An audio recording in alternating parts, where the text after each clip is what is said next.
Lepo pozdravljeni, spoštovani gospe in gospodje, hvala, ker ste se odzvali našemu vabilu na srečanje z kvalificirano javnostjo in sicer v imenu Konfederacije sindikatov javnega sektorja. Kolegice in kolegi, ki jih poznate, so z menoj.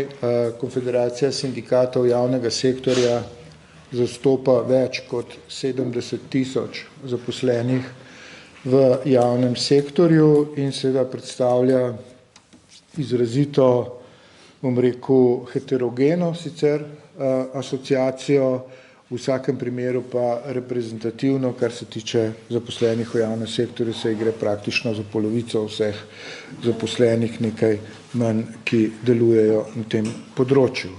Dovolite mi, da najprej v imenu vseh, ki smo člani Konfederacije sindikatov javnega sektorja, izrazim podporo Policijskemu sindikatu Slovenije in tudi kolegom iz drugega sindikata, ki so se postavili v bran policistu, ki je bil zdaj v zadnjih dneh šikaniran. Konfederacija sindikatov javnega sektorja v celoti se solidarizira s stališči, ki jih je izrekel tako predsednik Policijskega sindikata Slovenije, kot tudi številni drugi, kar se tiče te reakcije, ki je prišla z političnih vod.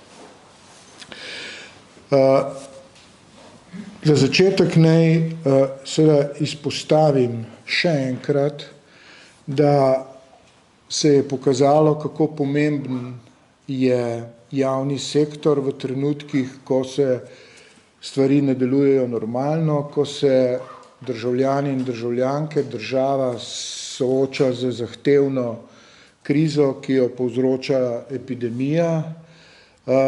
In še enkrat ob teh, bom rekel, sodbah, ki so večinske, da je Slovenija to epidemijo prebrodila relativno uspešneje kot velika večina drugih držav, da gre pomembna zasluga najprej seveda delavcem v zdravstvu, vsem skupinam v zdravstvu, v sociali, domovi za ostarele in seveda kolegom in kolegicam iz policije in tudi drugih, ki so bili izrazito izpostavljeni v tem času. Tisto, kar je problem, je, da deklarativne zahvale, ki jih sicer poslušamo in so seveda dobrodošle, nimajo potem nekega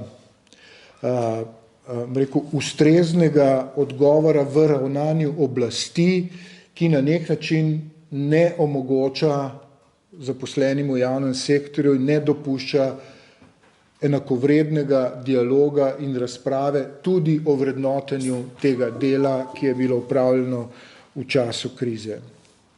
Z eno besedo jaz upam, da je za nekaj časa, da so tisti pozivi o privatizaciji javnega sektorja, zdravstva, izobraževanja in drugih delov po tej epidemiji pospravljeni v kleti in da nekaj časa iz kleti ne bodo prilezli, kajti še enkrat javni sektor je seveda tukaj odigral odločilno vlogo. Moje kolegice kasneje in kolegi bodo izpostavili ključen problem današnje tiskovne konference, to je vprašanje vrednotenja njihovega dela posameznih skupin zaposlenih v javnem sektorju, zlasti kar se tiče dodatkov, ki so bili za to opredeljeni, torej dodatkov tako tistega, ki ga oblikuje kolektivna pogodba za javni sektor po 39. členu, kot tistega posebnega iz 71. člena ZIOP-a, to se pravi interventnega zakona, ki je omogočil pač to ekstremno izpostavljenost in dodatne obremenitve, da jih vsaj dostojno se nagradi, kot boste slišali, se na terenu dogaja nekaj povsem drugega. Zdaj nekako bi uvodoma, kar se tiče plačila za opravljeno delo v času razglašene epidemije, začel zgodbo nekako z nekako drugačnega vidika. In sicer na podlagi vsega tega, kar ste imeli možnost slišati do sedaj in tistega, kar bo še slišano, je po našem mnenju evidentno, da je sama razlaga kolektivne pogodbe za javni sektor ta trenutek dejansko doživela potrditev naših predvidevanj, da je šlo za interesno montiran proces razlage, delan izključno z vnaprejšnjim zavedanjem povzročene škode tistim, ki v prvih vrstah obvladujejo stanje epidemije.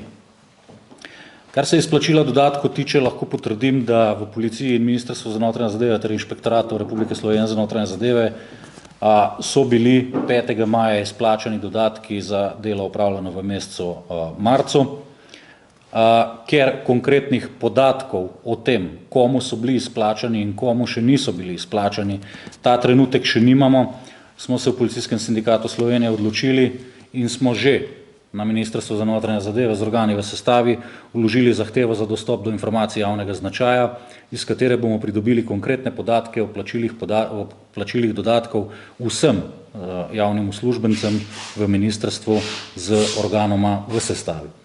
Tisto, kar ta trenutek lahko potrdimo, pa je, da se je pokazalo, da vsi tisti, ki so opravljali delo v času epidemije, dodatkov niso prejeli. Določeni sektori, predvsem imam tukaj v mislih ministrski del, jim dodatki sploh niso bili izplačani. Niti eden policist, ki je bil izpostavljen v prvih vrstah, ni bil upravičen do dodatka v višini 100%, ki je bil tako opevan in obljubljen. Torej dodatka v višini 100% iz naslova kolektivne pogodbe za javni sektor in tako imenovanega COVID dodatka ni. Tako stanje v tem trenutku lahko pripisujemo izključno dejstvu, da je za tako stanje odgovoren neposredno minister z izdajo arbitrarno določenih kriterijev in meril za obračun teh dodatkov, ki so bili izdani enostransko in sindikatom, kot tudi organom v sestavi poslani zgolj kot izvršeno dejstvo samo v vednost. Ministra smo takoj po izplačilu plač opozorili, da gre pri kriterijih za obračun tega dodatka za nekorektne kriterije, ki so celo strokovno izjemno vprašljivi. Zaradi tega pa je dodelitev iz naslova obeh dodatkov neobjektivna. Če smem nekoliko bolj plastično prikazati, merila in kriteriji, ki jih je podpisal minister, upravičenost do višine dodatka določajo na podlagi dolžnosti posameznih zaposlenih v policiji po opravljanju posameznih specifičnih usposabljanj. Vemo, da v policiji je ogromno različnih delovnih mest, ki pa so v času epidemije lahko opravljali enaka istovrstna dela. Pa vendar, glede na samo sistemiziranost teh delovnih mest, so postopki usposabljanja oziroma obveznost, pogostost usposabljanj drugačna, kar pomeni, da smo imeli lahko v praksi dva policista, ki sta opravljala popolnoma enake naloge, celo isti čas, pa je plačilo za oba bistveno drugačno.